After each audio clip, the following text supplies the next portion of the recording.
ये है talks news network और आप देख रहे हैं पॉलिटॉक्स, राजनीति का कच्चा चिट्ठा।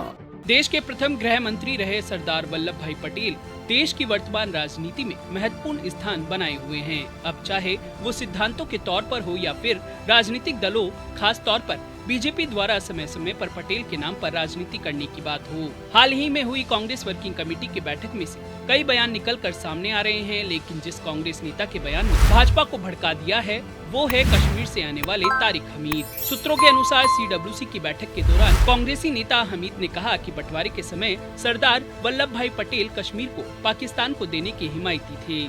हमीद के इस बयान के बाद सियासत का गरमाना तो तय ही था। भाजपा के तेज तर्रार प्रवक्ता संबित पात्रा ने हमीद के इस बयान के सहारे कांग्रेस पर निशाना साधा और कहा कि सीडब्ल्यूसी की बैठक में ऊपर से लेकर नीचे तक सिर्फ चाटुकारिता ही दिखाई दी। अपने आकाओं को खुश करने के लिए तारिक हमीद ने सरदार पटेल का अपमान किया, जिसके लिए उन्हें माफी मांगनी चाहिए। वहीं इस मामले पर अब तारिक हमीद ने अपनी ओर से भी सफाई पेश की है। आपको बता दें कि बीते शनिवार को हुई कांग्रेस वर्किंग कमेटी में कश्मीर से आने वाले कांग्रेसी नेता तारिक हमीद ने कहा था कि जवाहरलाल नेहरू के कारण ही कश्मीर आज भारत का हिस्सा है, क्योंकि उस समय सरदार वल्लभ भाई पटेल कश्मीर को पाकिस्तान को देने की हिमायत करते थे। सीडब्ल्यूसी की बैठक में दिए इस बयान के बाद तारिक हमीद के साथ कांग्रेस भी बीजेपी के निशाने पर आ गई। हालांकि कांग्रेस की ओर से सबसे बड़ा सवाल ये पूछा जा रहा है कि आखिर सीडब्ल्यूसी की बैठक में जो कुछ भी कहा वो बाहर कैसे आ रहा है।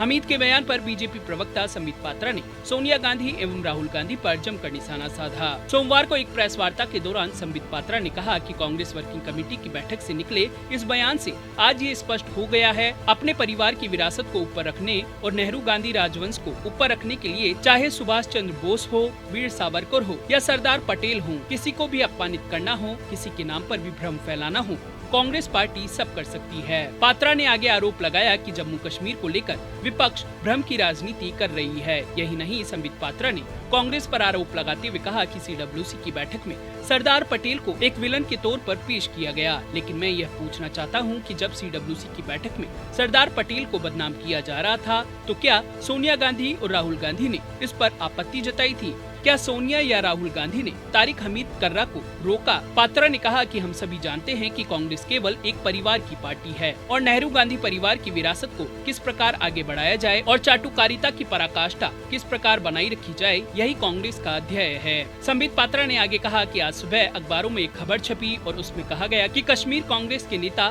तारिक हमीद कर्रा ने बैठक में कहा था कि कश्मीर को भारत में शामिल करने के लिए जवाहरलाल नेहरू ने कार्य किया। इसे लेकर पात्रा ने कहा कि ये पूरी तरह गलत है। सरदार पटेल ने कश्मीर को भारत में शामिल करने में भूमिका निभाई। कांग्रेस ने भ्रम नहीं पाप किया है। वहीं बीजेपी द्वारा इस बयान को मुद्दा बनाए जाने के बाद कांग्रेस नेता तारिक हमीद को सामने आकर सफाई देनी पड़ी। तारिक हमीद ने अपनी सफाई में कहा कि इस मामले को गलत तरीके से पेश किया जा रहा है। पात्रा पर निशाना साधते हुए हमीद ने कहा कि संबित पात्रा के आरोप पूरी तरह गलत है। असली मुद्दों पर घिरी बीजेपी फिजूल के मुद्दे खड़े करना चाहती है। हमीद ने कहा कि सीडब्ल्यूसी की बैठक में जम्मू कश्मीर को लेकर जब चर्चा हो रही थी तब मैंने कहा था कि आजादी के समय सरदार पटेल ने कश्मीर के बदले हैदराबाद और जूनागढ़ को भारत में विलय करवाने का सुझाव दिया, लेकिन जवाहरलाल नेहरू ने इसे नहीं माना और बाद में जम्मू कश्मीर का भारत में विलय हुआ। अब यहाँ काबिले गौर बात यह है कि तारिक हमीद ने अपनी सफाई में दिए बयान में कान को सीधे हाथ से न पकड़कर थोड़ा घुमाकर पकड़ लिया। मतलब हमीद ने दोबारा अपने बयान में उसी बात को दोहरा दिया। खैर, हकीकत क्या है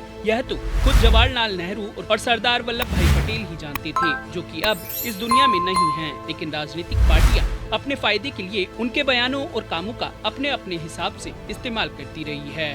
पॉलिटॉक्स ब्यूरो, दिल्ली। ये है टॉक्स न्यूज नेटवर्क और आप देख रहे हैं पॉलिटॉक्स, राजनीति का कच्चा चिट्ठा।